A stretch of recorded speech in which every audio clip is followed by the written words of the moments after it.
Mabuhay!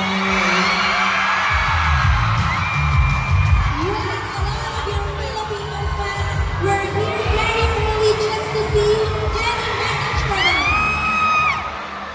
Mabuhay! Thank you for tuning in. Thank you. Yes, and of course, our fans would like to know more about you and your film and your partners, guys. So how about we chat a little bit? Is that okay? Alright. So we will have like a quick chit-chat Q&A session here on stage as we will know more about the world.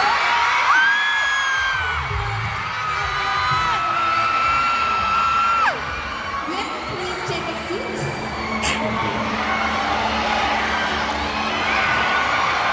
So Win, you can see the Filipinos love you so much. I love them too. And this is not your first time here in the Philippines, right? For the promo of Under Parents, guys.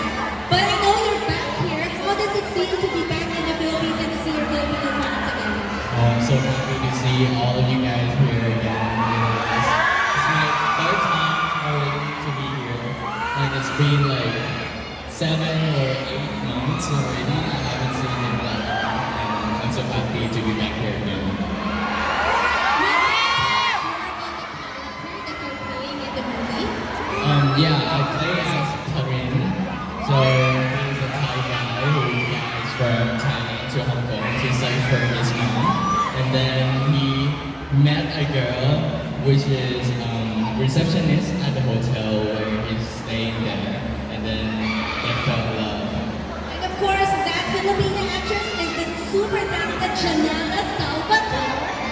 So Win, what made you say yes to this film project? I think it's a great opportunity for me. You know, I dreamt before that one day if I have a chance, then I would like to collaborate or work with international people, then the dream come true. How is it working with Janela? Wonderful.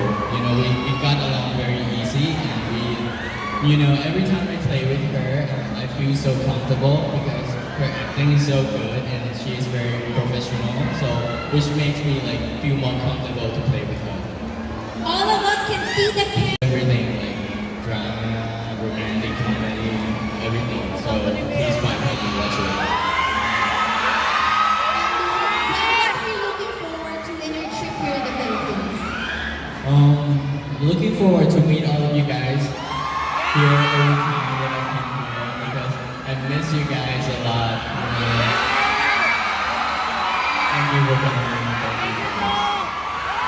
Ladies and gentlemen, that wraps up our very quick Q&A session. But how about Win? Alright, let us start with the first phrase. Ang ganda nyo, which means you're all beautiful. Ang ganda niyo. Everyone will suddenly feel so beautiful right now. Alright, next phrase is masaya ako, which means I'm happy. Masaya ako.